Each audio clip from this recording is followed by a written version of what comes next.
चीन की तमाम धमकियों के बावजूद नैन्सी पेलोसी ताइवान आई और पूरा एक दिन गुजारकर वापस चली गई।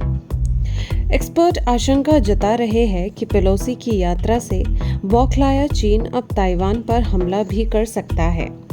चीनी सेना ने ताइवान के चारों तरफ मिलिट्री ड्रिल भी शुरू कर दी है। ऑस्ट्रेलियन नेशनल यूनिवर्सिटी से अंतर्राष्ट्रीय कानून के प्रोफेसर डोनाल्ड रॉथवेल DW से कहते हैं कि नैन्सी पेलोसी का ताइवान जाना चीनी राष्ट्रपति शी जिनपिंग ने नेतृत्व की चुनौती की है। इसी साल चीनी कम्युनिस्ट पार्टी की 20वीं कांग्रेस होनी है, जिसमें शी जिनपिंग लगातार तीसरा राष्ट्रपति कार्यकाल पाने का दावा करेंगे। ऐसे में पेलोसी की यात्रा शी के दावे को कमजोर करने की है, इसलिए वो इस कदम का कड़ा जवाब दे सकते हैं। पेलोसी के जाते ही चीन ने नॉर्थ, साउथ वेस्ट और साउथ ईस्ट में ताइवान के जल और हवाई क्षेत्र में मिलिट्री ड्रिल यानी सैन्य अभ्यास की घोषणा कर दी है। चीनी समाचार एजेंसी शिन्हुआ ने कहा है कि असली हथियारों और गोला बारूद से ये अभ्यास इस पूरे हफ्ते तक किया जाएगा। PLA ईस्टर्न थिएटर कमांड के प्रवक्ता सीनियर कर्नल शी यी ने कहा कि सैन्य अभ्यास के दौरान long range live fire shooting की जाएगी, साथ ही मिसाइल का भी टेस्ट होगा। ताइवान को कुछ ही देशों ने मान्यता दी है। ताइवान को ज्यादातर देश चीन का हिस्सा मानते हैं। अमेरिका का भी ताइवान के साथ आधिकारिक रूप से राजनयिक संबंध नहीं है, लेकिन अमेरिका ताइवान रिलेशंस एक्ट के तहत उसे हथियार बेचता है। इस कानून में कहा गया है कि वो ताइवान की आत्मरक्षा के लिए जरूरी मदद देगा। अक्टूबर 2021 में अमेरिकी राष्ट्रपति जो बाइडेन ने कहा था कि चीन अगर ताइवान पर हमला करता है तो अमेरिका ताइवान का बचाव करेगा। यह अमेरिका के पुराने रुख से अलग लाइन थी।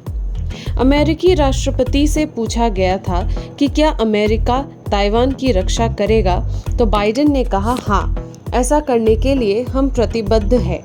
बाद में व्हाइट हाउस ने एक प्रवक्ता ने कहा कि इस टिप्पणी को पॉलिसी में बदलाव के तौर पर नहीं लेना चाहिए।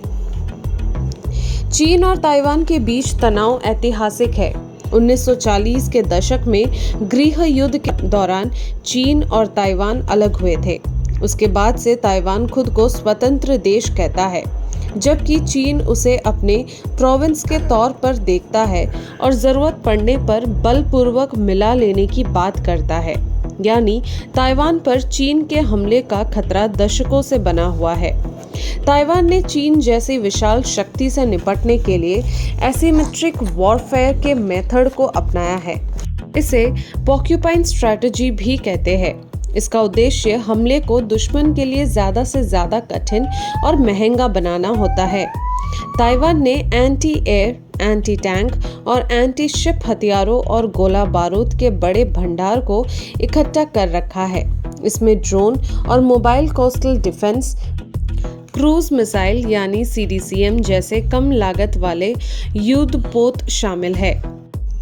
ये चीन के महंगे नेवल शिप और नेवल इक्विपमेंट को नष्ट करने की कैपेसिटी रखते हैं। स्टेल्थ फास्ट अटैक क्राफ्ट्स और मिनिएचर मिसाइल असॉल्ट बोट वैसे तो सस्ते होते हैं, लेकिन ये काफ़ी प्रभावी मिलिट्री इक्विपमेंट है। इन्हें ताइवान के बंदरगाहों में मछली पकड़ने वाली नौकाओं के बीच फैलाया जा सकता है। समुद्री माइंस और फास्ट माइन लेइंग शिप किसी भी हमलावर नौसेना के लैंडिंग ऑपरेशन को जटिल बना सकते हैं। ताइवान चारों तरफ समुद्र से घिरा है। ताइवान पर कब्जा करने के लिए चीन को बड़ी संख्या में सैनिकों, बख्तरबंद वाहन, हथियार, गोला बारूद, फूड, मेडिकल सप्लाई और फ्यूल को उस पार ले जाने की जरूरत होगी। यह केवल समुद्र से ही संभव है, क्योंकि एयरलिफ्ट और विमानों के बेड़े में सीमित क्षमता होती है।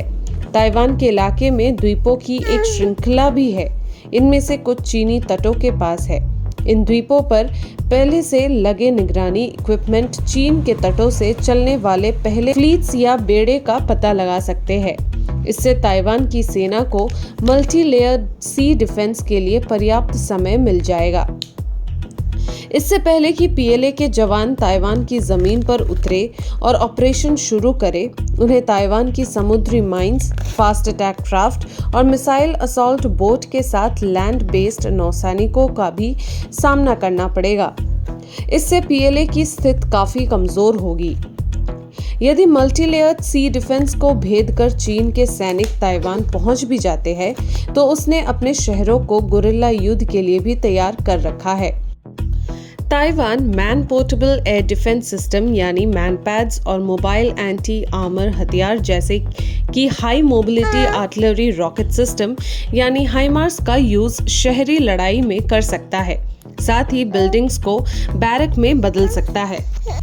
रैंड फाउंडेशन की 2017 की रिपोर्ट के मुताबिक ताइवान में मिलिट्री रिजर्व सिस्टम में 25 लाख लोग हैं और 10 लाख सिविल डिफेंस वॉलंटियर्स है।